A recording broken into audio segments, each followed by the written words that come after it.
another day of field testing with the Osmo Nano. Oh wait, that's backlit though. Seems to handle it alright. It's dealing with the highlights alright in the back.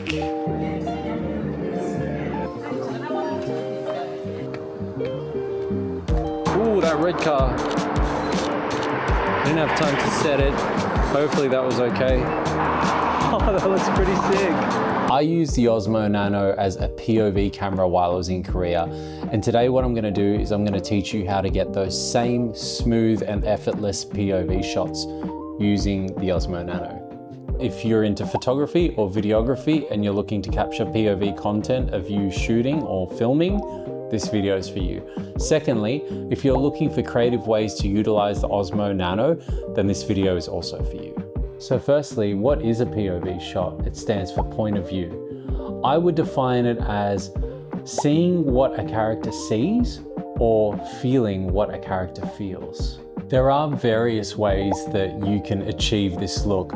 First of all, you've got the magnetic chest mount, which I've got here. So this one is the DJI magnetic chest mount that actually came with the Osmo Nano. Secondly, you've got handheld, so you could actually just hold out the camera like that, and I would consider that a POV. And last but not least, you also have a tripod, which gives you that, obviously, that mounting capability, and you can go and reframe yourself. Other methods that people use are the hat mount using a suction cup. I've used a magic friction arm in the past. I've also used a C-stand. I think it's time to switch to the hands-free so that I can start looking to take some shots with the camera. See if I can get the cyclists in the shot. I'll take some snaps while I'm here.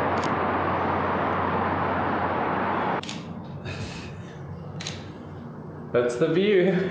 How to get some of these aunties. These aunties are too cute. This area is looking pretty promising. Love this array of trees. Yeah, I think I can set up for a little moving postcard of myself. So that's what I'm gonna do now. Little Ulanzi tripod. Meant for phones, but can hold cameras as well. I'm just gonna keep it low because it's quite flimsy. It does the trick.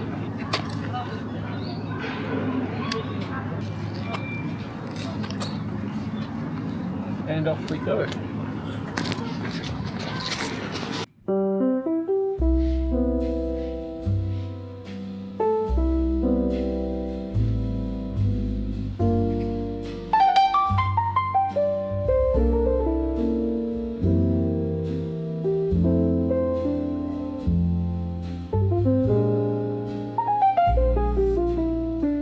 So you just saw 3 examples of how I used the Osmo Nano and some of the accessories to get that POV shot. The first one that you saw was the handheld, which was just me holding it like that. You could see that actually even with the wide field of view, my hands weren't getting in the shot.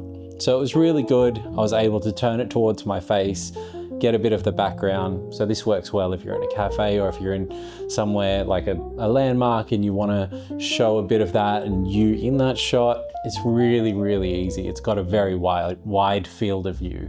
Then there was the second way that I used it, which was the magnetic mount. So I've got the magnetic mount in here. So I just clip that there, probably take off the vision dock and clip it like that. And that's pretty much it.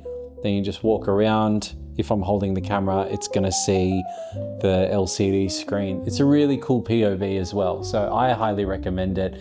And because it's hands-free, it means that you're recording as well as being able to utilize the camera, or if you're paying for something, if you're paying for a coffee or whatever. And it's a really nice POV. And then last but not least, you've also got the tripod. So let me just attach this here. So this is actually the Osmo Pocket 3 tripod. And then I just got this telesin converter because the bottom here has that action cam mount. It's a bit weird with the magnets, but once you do get it locked in, it does work quite well. So there you go. I lock it in place.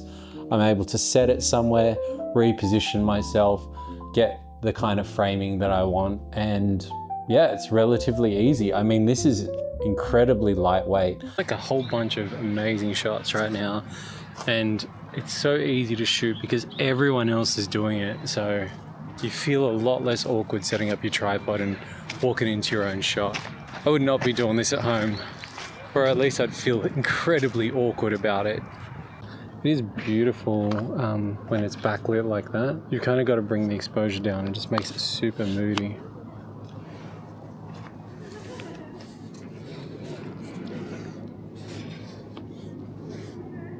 Bring the ND down, bring the aperture down, get some of that saturation in the ginkgo trees. All right, quick moving postcard of this one.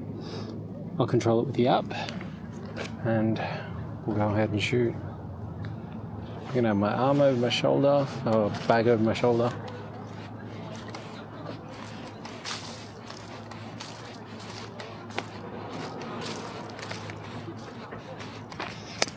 So there's this YouTuber that I follow. His name's Weiss Imaging, or at least that's his YouTube handle. And he talks about how with filming, at least in this day and age, people are kind of used to people bringing out a tripod, filming themselves. And so it's not actually as awkward as you think when you're walking around talking to a camera. People are kind of used to that. They ingest content, they watch content, and watching people do that. So it's not as awkward as you think. Even though it feels awkward doing it, I guess just remember that most people don't care. They're living their own lives, doing their own thing. Hopefully that helps. So whether you're using it handheld, using the magnetic chest mount, or adding a tripod and framing it somewhere, you can see that there are multiple ways that you can get a POV shot. Just depends on what kind of composition that you want. The setup for this is super minimal. The tripod I've got is very small. The magnetic mount you can barely see. It's just so easy to set up. So I'd highly recommend this for POV content. So if you got something out of this, please like, comment, subscribe. Let me know in the comments how you're capturing your own POV content. Would love to engage. Stick around. More videos are coming soon. I hope you have a great day. Bye. Wait, this is magnetic.